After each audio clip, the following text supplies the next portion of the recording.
Friends, change the व्हॉइसला आपण सुरुवात केली होती. पहिल्या पार्टमध्ये आपण 3 सिंपल, 2 कंटिन्युअस आणि 3 परफेक्ट अशा एकूण 8 स्ट्रक्चरमध्ये ॲक्टिव्हचा पॅसिव्ह व्हॉइस केला होता. आजच्या व्हिडिओमध्ये आपण बघणार आहोत इम्परेटिव्ह सेंटेन्स हा पॅसिव्ह व्हॉइस आणि सेंटेन्स विथ मॉडल ऑक्झिलरीज. चला तर मग करूया सुरुवात.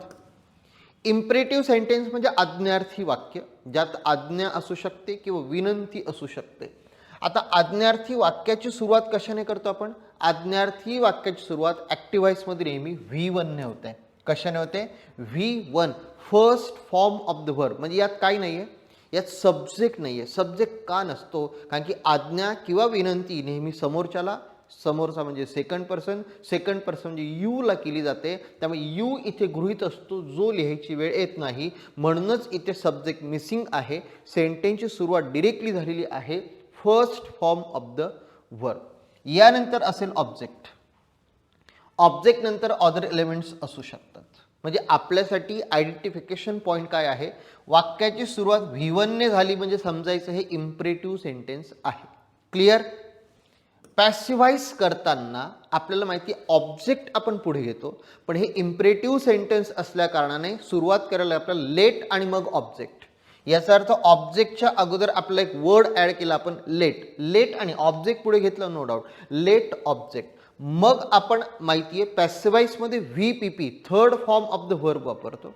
मग या VPPच्या अगोदर आपल्याला काहीतरी ऑक्झिलरी ॲड करायला लागते. मग इथे आपण ऑक्झिलरी ॲड करणार फक्त बी, म्हणजे बीचा फॉर्म नाही, बी हा वर्ड आपण ॲड करणार. याचा अर्थ बी आणि VPP, बी आणि VPP म्हणजे फक्त आपण बी लिहिणार. म्हणजे बीचे जे फॉर्म्स आहेत ॲमिज, आर, वॉज, वर, त्याचा उपयोग नाही केला जात, फक्त इथे बी लिहिला जाईल. राहिलेलं वाक्य जसंच्या तसं. या सब्जेक्टच नाही आहे, त्यामुळे बायने सब्जेक्ट जोडायचा प्रश्न येणार नाही. येईल लक्षात? आता ही पहिली पद्धत झाली. एकूण 3 प्रकारे पॅसिव्हाइज करता येऊ शकतो, पण आधी आपण या पद्धतीने एक वाक्य बघूया, मग दुसरी पद्धत सांगतो, त्याचंही आन्सर लिहूया आणि मग आपण तिसरी पद्धत बघूया. ही सगळ्यात सोपी पद्धत आहे, लेट ऑब्जेक्ट बी आणि VPP. लेट ऑब्जेक्ट बी आणि VPP. चला मग आपण वाक्य बघूया. Pay the amount before due date. Pay the amount before due date. Verb कुठला आहे? येस, पे हा व्हर्ब आहे. आपलं टार्गेट तेच आहे. टेन्स असू द्या, इम्परेटिव्ह सेंटेन्स असू द्या की मॉडेल ऑक्झिलरी, आपण आधी व्हर्ब आयडेंटिफाय करणार. आपण व्हर्ब आयडेंटिफाय केला पे. व्हर्बला जोडून इमिडिएटली काय असतो? ऑब्जेक्ट. ऑब्जेक्ट काय झालं मग?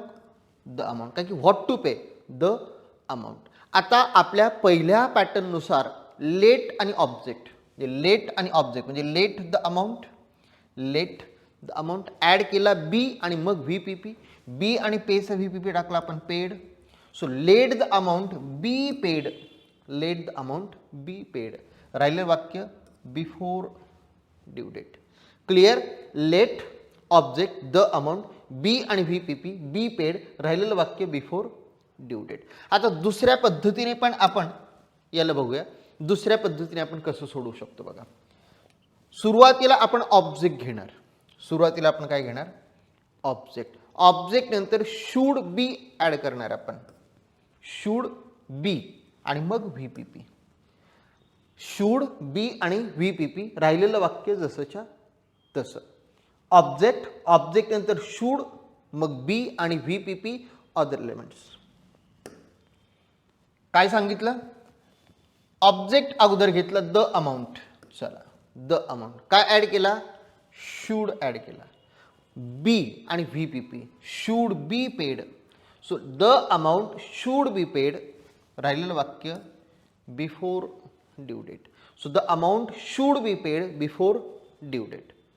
अजून एका पद्धतीने आपण घेऊ शकतो आणि ही पद्धत अशी आहे, आता जी सांगतोय ती, ऑब्जेक्ट नसला तर ही पद्धत वापरतात आणि ऑब्जेक्ट असला तरी ही पद्धत वापरता येते. वाक्याची सुरुवात करणार आपण पॅसिव्हाइजमध्ये you are asked, you are asked.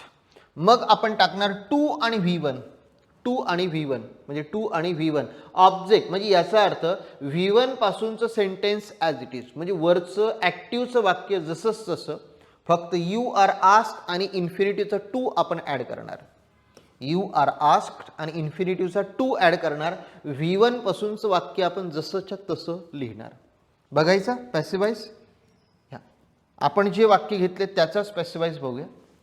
You are asked, you are ask to pay, you are ask to pay. राहिलेलं वाक्य जसंच तसं. The amount before due date. यात ऑब्जेक्ट नसला तर ही मेथड वापरतात. म्हणजे उदाहरणार्थ समजा रन फास्ट, उदाहरणार्थ रन फास्ट म्हणजे आता विदाउट ऑब्जेक्ट मी तुम्हाला वाक्य घेऊन दाखवतो. समजा सेंटेन्स आहे रन फास्ट. आता यात वर्ब वापरलेला आहे रन. ऑब्जेक्ट आहे नाही, ऑब्जेक्ट नाहीच आहे. ऑब्जेक्ट नाही म्हणजे लेट आणि ऑब्जेक्टचा प्रश्न येत नाही, ऑब्जेक्ट पुढे घेऊन शूडचा प्रश्न येत नाही. पण ज्या वाक्यामध्ये ऑब्जेक्ट नसतो त्या वाक्यामध्ये सुद्धा पॅसिवाइज करता येतो, तो या मेथडने. आता रन फास्ट मग आपण पॅसिवाइज काय केला, आपण पॅसिवाइज केला यू आर आस्क्ड टू आणि V1 टू रन. राहिलेलं वाक्य ॲडव्हर्ब तुमचा जसंच तसा fast. So you are ask to run fast. म्हणजे याचा अर्थ ही मेथड ऑब्जेक्ट नसल्यावर वापरावीच लागते. पण ऑब्जेक्ट असतानाही जर हा ऑप्शन दिलेला असेल तर या पद्धतीने सुद्धा आन्सर आपल्याला लिहिता येऊ शकतं. आता समजा जर तुम्ही स्कूल कॉलेज गोईंग स्टुडंट असाल तर तुम्ही लेटच्या मेथडने आन्सर लिहिलं चालेल. आणि जर तुम्ही कॉम्पिटिटिव्ह एक्झामची तयारी करत असाल तर तुम्हाला तीनही मेथड माहीत असणं गरजेचं आहे. कारण की ऑप्शनमध्ये कुठल्या प्रकारे आन्सर दिलेलं असेल, कदाचित तिघही प्रकारे आन्सर दिलेलं असेल आणि अबाव ABC आर करेक्ट असं म्हटलेलं असेल. त्यामुळे या तिन्ही मेथड माहीत पाहिजे. आणि नॉर्मली स्कूल आणि कॉलेज गोईंग लेट ऑब्जेक्ट बी आणि VPP या मेथडने आन्सर लिहिलं तरी चालेल. आणि ऑब्जेक्ट मिसिंग असेल तर मात्र मग यू आर आस्क या मेथडने आपल्याला आन्सर लिहावं लागेल. क्लिअर.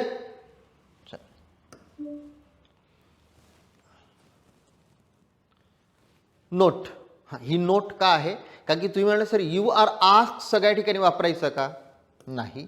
यू आर आस्क्ड ऐवजी वाक्याच्या अर्थानुसार, यू आर आस्क्ड ऐवजी वाक्याच्या अर्थानुसार you are suggested, you are advised, you are requested. वाक्यात जर प्लीज असेल तर यू आर आस्क न वापरता यू आर रिक्वेस्टेड वापरावं लागेल. असं वाटलं की यात सल्ला दिला जातो तर यू आर ॲडव्हाइज वापरा. जर असं वाटतं की सजेशन दिलं तर यू आर सजेस्टेड असंही ऑप्शन असू शकतं. यू आर कमांडेड किंवा यू आर ऑर्डर्ड असंही आपण वापरणार.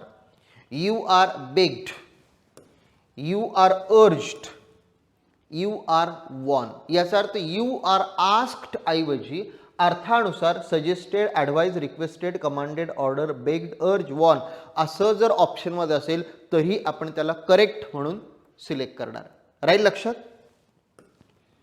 चला आता पहिल्या प्रकारे आपण जे वाक्य घेतलं ते होकारार्थी होतं, कारण की V1 ने सुरुवात झाली ती ऑब्जेक्ट होतं. वाक्य नकारार्थी असलं तर काय करायचं, काही नाही, तीच मेथड आहे, फक्त नॉट कुठे ॲड करायचं ते सांगतो. Don't V1.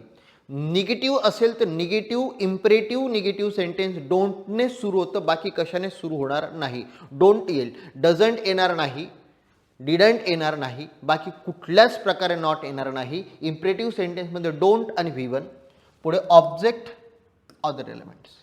आपण आयडेंटिफाय करतो वर्ब जो निगेटिव्ह फॉर्ममध्ये दिलेला आहे. पॅसिवाइज करताना आपण काय करणार, पॅसिवाइज करताना लेट आणि ऑब्जेक्ट. चला लेट आणि ऑब्जेक्ट, लेट आणि ऑब्जेक्ट नंतर आपण बी ॲड केला होता. आता इथे निगेटिव्ह असल्या कारणाने आपण नॉट बी ॲड करणार आणि मग VPP लिहिणार. नॉट बी आणि VPP म्हणजे फक्त नॉट कुठे ॲड झाला, बीच्या अगोदर नॉट ॲड झाला, बीच्या अगोदर नॉट ॲड झाला. कारण की जेही आपण ऑक्झिलरी बी ॲड करतो VPP ला जोडून ॲड करतो हे आपण टेन्समध्ये शिकलो होतो. म्हणून बी यालाच जोडून राहील. मग बीच्या अगोदर आपण काय ॲड केला, नॉट. पुढचं राहिलेलं वाक्य जसंच्या तसं घ्यायचं. एक sentence. Don't paint these walls green. Verb आपण वापरलाय don't paint. Object these walls. Let आणि ऑब्जेक्ट म्हणजे let these walls, let these walls. Not be, let these walls not be. पेंटचा VPP पेंटेड, राहिलेलं वाक्य green. Let these walls not be painted green. दुसरी method काय आहे?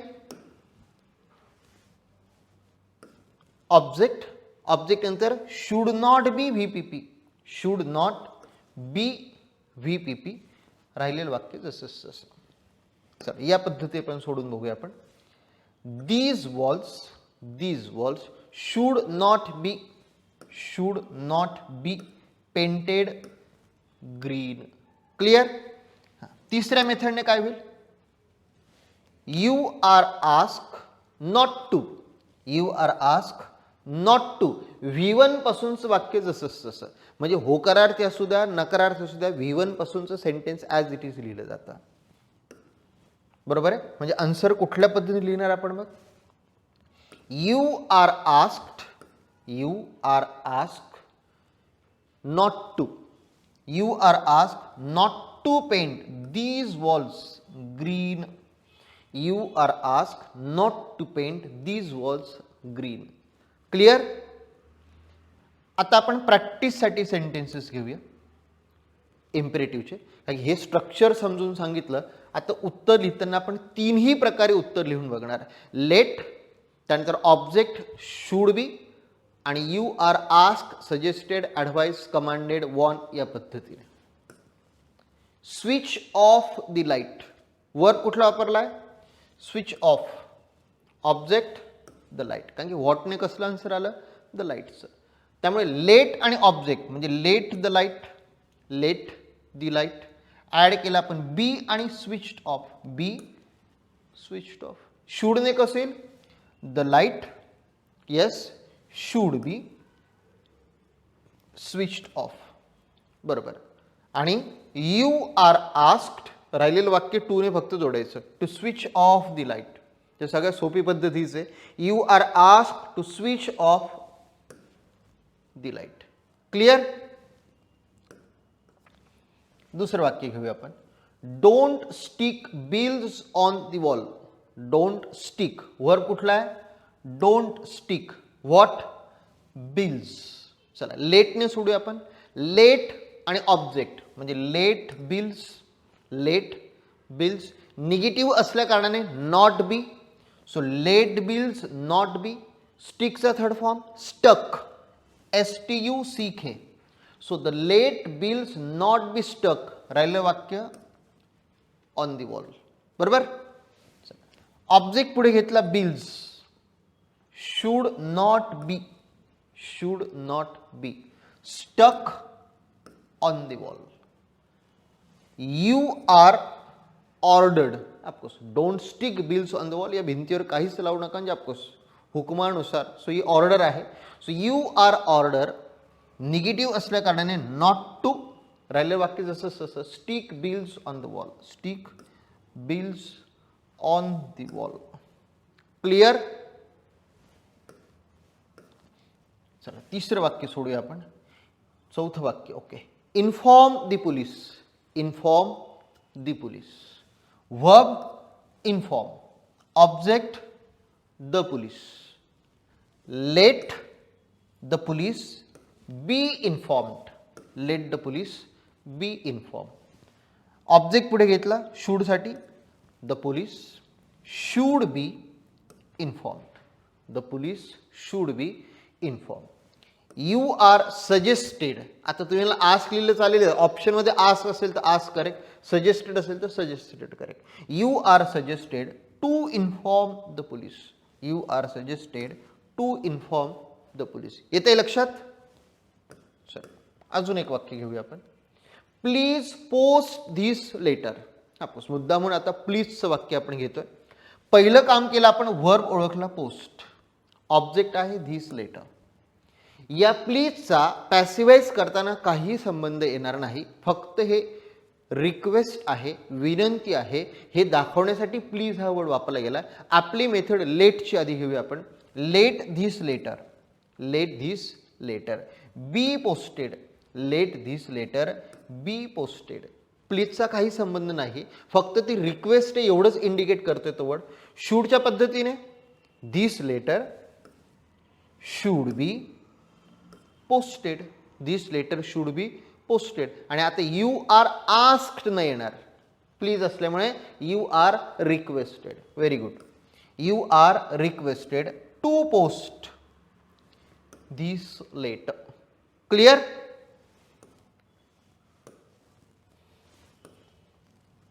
Send an invitation to mister Kapoor. Send an invitation to mister Kapoor. कुठला आहे verb? Send. Object an invitation. लेटने कसं सोडवणार? येस, लेट आणि ऑब्जेक्ट म्हणजे let an invitation. Be add करून व्ही पी पी लिहिला. Be sent.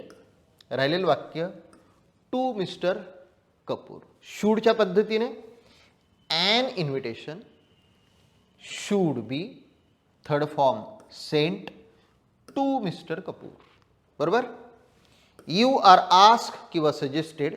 You are ask to send an invitation to mister Kapoor.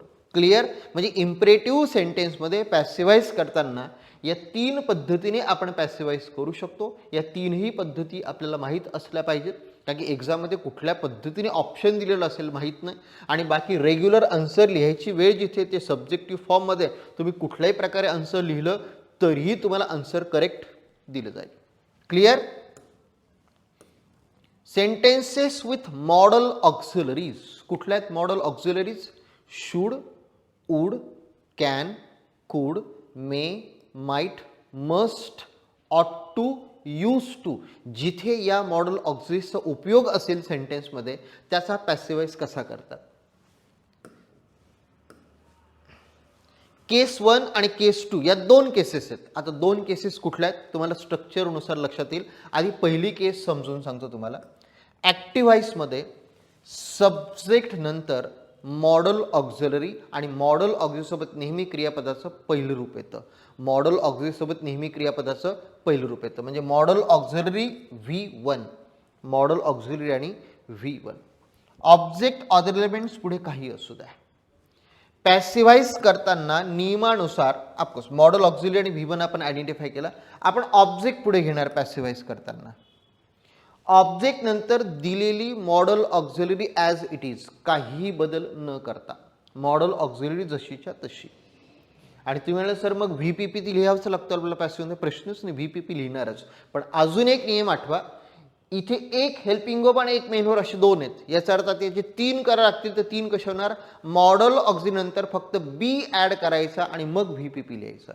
Model auxiliary नंतर बी ॲड केला आणि मग लिहिलं आपण VPP. राहिलेलं वाक्य जसं जसं लिहिलं आणि बायने सब्जेक्ट जॉईन केला. क्लिअर. म्हणजे मॉडल ऑक्झिलरी आणि VPP यांच्यामध्ये आपण काय ॲड केला? बी ॲड केला. कारण की आपल्याला माहिती आहे सिम्पलमध्ये आपण M is R, was were, shall be, will be add केला होता. कंटिन्युअसमध्ये आपण बीइंग ॲड केला होता. परफेक्टमध्ये आपण बीन ॲड केला होता. मॉडल ऑक्झिलरीमध्ये आपण ॲड करतो be. So one more quick tips की बी ॲड करतो मॉडल ऑक्झिलरी नंतर आणि मग VPP लिहिला जातो. क्लिअर. चला वाक्य घेऊया आपण. I can write an article. You ought to respect your teachers आणि we must not violate the traffic rules. होकारार्थी नकारार्थी दोन्ही प्रकारचे वाक्य बघूया. मॉडल ऑक्झिलरी कुठली आहे? Yes, can. आणि कॅनला जोडून आलेला V1 राईट. Can write. म्हणजे ऑब्जेक्ट कुठला झाला? An article. बरोबर आहे. ऑब्जेक्ट पुढे घेतला an article. Modal auxiliary as it is लिहिली आपण कॅन आणि मग ॲड केला be. So an article can B.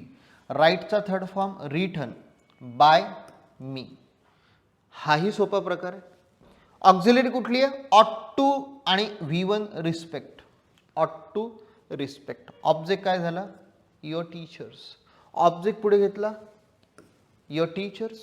Auxiliary जशी लिहिली ऑट टू आणि ॲड केला be. So ought to be. रिस्पेक्टचा third form respected. Your teachers ought to be respected. बायने सब्जेक्ट जोडला बाय यू. क्लिअर. चला must not violate. Negative modal auxiliary आहे. निगेटिव्ह असू द्या, अफर्मेटिव्ह असू द्या, modal auxiliary as it is उचलून आपल्याला टाकायचे, त्यामुळे प्रश्नच नाही. Must not violate what? The traffic rules. Object पुढे घेतला दी ट्रॅफिक रूल्स. ऑक्झिलरी जशी लिहिली मस्ट नॉट आणि मग ऍड केला be, must not be, the traffic rules must not be violated by us. Clear. Case 2 काय आहे बघा. केस 2 मध्ये सब्जेक्ट नंतर मॉडल ऑक्झिलरी आणि V1 न येता मॉडल ऑक्झिलरी हॅव आणि VPP जर दिलेलं असेल तर सब्जेक्ट नंतर मॉडल ऑक्झिलरी हॅव आणि VPP, म्हणजे मॉडल ऑक्झिलरी हॅव आणि VPP, ऍक्टिव्ह मध्येच VPP दिलेला आहे कारण की मॉडल ऑक्झिलरी सोबत काय आलेलं आहे, मॉडल ऑक्झिलरी सोबत हॅव आलेला आहे. मग पुढे असेल ऑब्जेक्ट अदर एलिमेंट्स. काय करणार आपण, पॅसिव्हाइज मध्ये ऑब्जेक्ट पुढे घेतला, पॅसिव्हाइज मध्ये ऑब्जेक्ट पुढे घेतला, model auxiliary have as it is, have आल्यामुळे बी ऍड न करता यस बीन ऍड करावं लागेल, एवढाच काय तो फरक आहे. ऑब्जेक्ट नंतर मॉडल ऑक्झिलरी हॅव बीन आणि VPP, modal auxiliary have been VPP. फक्त मॉडल ऑक्झिलरी असेल तर आपण बी ऍड करतो, मॉडल ऑक्झिलरी सोबत हॅव असेल तर आपण बीन ऍड करणार. VPP ऑलरेडी ऍक्टिव्ह मध्येच दिलेलं आहे त्यामुळे प्रश्नच नाही. राहिलेलं वाक्य लिहून बायने सब्जेक्ट जोडणार. क्लिअर. म्हणजे मॉडल ऑक्झिलरी V1 ही केस 1 होती आणि मॉडल ऑक्झिलरी हॅव आणि VPP ही केस 2 आहे. सो मॉडल ऑक्झिलरीमध्ये या दोन पॉसिबिलिटीज आहेत. एक तर क्रियापदाचं पहिलं रूप असेल किंवा हॅव बीन ऑफकोर्स म्हणजे हॅव आणि VPP वापरलेला असू शकतो. हॅज येणार नाही, मॉडल ऑक्झिलरी सोबत हॅवच येऊ शकतो कारण की मॉडल ऑक्झिलरी नंतर नेहमी क्रियापदाचं मूळ रूप वापरतात, हे बेसिक मध्येच मी तुम्हाला सांगितलंय. चला वाक्य बघूया आपण. He could have got an opportunity. Some powerful politicians might have influenced the selection process. Could have आणि got, could have आणि VPP. What an opportunity. Object पुढे घेतला an opportunity. Could have been got an opportunity. Could have been VPP already आपल्याला माहिती got by him. Clear. Some powerful politicians might have, auxiliary might have आणि influenced VPP दिसतोय. What? The selection process. Object पुढे घेतला आपण, the selection process might have been, the selection process might have been VPP as it is टाकला influenced by some powerful politicians. Clear. Case 1 case 2 कुठल्या प्रकारचं वाक्य त्यानुसार बी add करायचं की बीन ऍड करायचं हे आपल्याला ठरवायचं. क्लिअर. चला वाक्य बघूया. We ought to keep our surrounding clean. We ought to आणि V1 keep what our surrounding, our surrounding. Object पुढे घेतला our surrounding. Ought to be yes, ought to be kept, keeps a VPP kept. Our surrounding ought to be kept, राहिलेलं वाक्य clean by us. Clear. Our surrounding ought to be kept clean by us. दुसरं वाक्य बघा. She could send the parcel only by C-mail. Auxiliary could आणि V1 दिसतोय send. What? The parcel. Object पुढे घेतला the parcel, auxiliary could आणि be, could be, सेंटचा VPP टाकला sent. The parcel could be sent, राहिलेलं वाक्य only by C-mail, by her, by her. Clear. They must have attacked the enemy. Auxiliary कुठली दिली आता, येस मस्ट हॅव आणि VPP दिलेला आहे, मस्ट हॅव आणि VPP. Hmm? The enemy. So object पुढे घेतला the enemy, must have been attacked, must have been attacked कारण की हॅव आल्या कारणाने बीन ऍड केलं. So the enemy must have been attacked by them. Clear. अजून वाक्य घेऊया. Doctor Ajay should see this patient immediately. Should आणि see, hmm? This patient. Object पुढे घेतला दिस पेशंट, शुड आणि बी ऍड केला शुड बी, VPP टाकला आपण seen. This patient should be seen immediately by Dr. Ajay. Clear? Committee should have selected him as a captain. Committee should have selected. Yes, should have selected. Object झाला तुमचा हिम. हिम पुढे येताना झाला तुमचा ही. Should have मुळे टाकला आपण been. He should have been. VPP आपण टाकला selected. He should have been selected as a captain by the committee. Clear? Imperative सेंटेन्सच्या क्विक टिप्स आपल्या काय होत्या? वाक्याची सुरुवात आपण कशाने करू शकतो? लेटने करू शकतो. Let object be VPP, negative असेल तर not be VPP. Let object be VP किंवा नॉट बी व्हीपीपी. दुसरा प्रकार ऑब्जेक्ट शुड बी किंवा should not be. Should be किंवा शुड नॉट बी व्हीपीपी. तिसरा प्रकार you are ask to V1 किंवा नॉट टू V1. आस्क ऐवजी अर्थानुसार suggested, advice, commanded, order, requested, वॉन असे शब्द आपण वापरू शकतो. मॉडल ऑक्झिलरीच्या सेंटेन्सची आपली क्विक टिप काय आहे? Modal auxiliary as it is. Modal auxiliary be आणि व्हीपीपी. मॉडल ऑक्झिलरी बी आणि व्हीपीपी. निगेटिव्ह असेल तर मॉडल ऑक्झिलरी नॉट बी आणि VPP. Modal auxiliary have been VPP. Negative असेल तर नॉट तिथेच राहणार, त्यात काही फरक पडत नाही. म्हणजे मॉडल ऑक्झिलरी नंतर बी ॲड करून व्हीपीपी टाकतात आणि मॉडल ऑक्झिलरी सोबत हॅव असेल तर बीन वापरून मग आपण व्हीपीपी वापरतो. हा झाला आपला इम्परेटिव्ह सेंटेन्सचा पॅसिव्ह व्हॉइस आणि सेंटेन्सेस विथ मॉडल ऑक्झिलरीचा पॅसिव्ह व्हॉइस. पॅसिव्ह व्हॉइसमध्ये अजून काही इरेग्युलर रूल्स बाकी आहेत. To be continued in the next video. तोपर्यंत बाय बाय.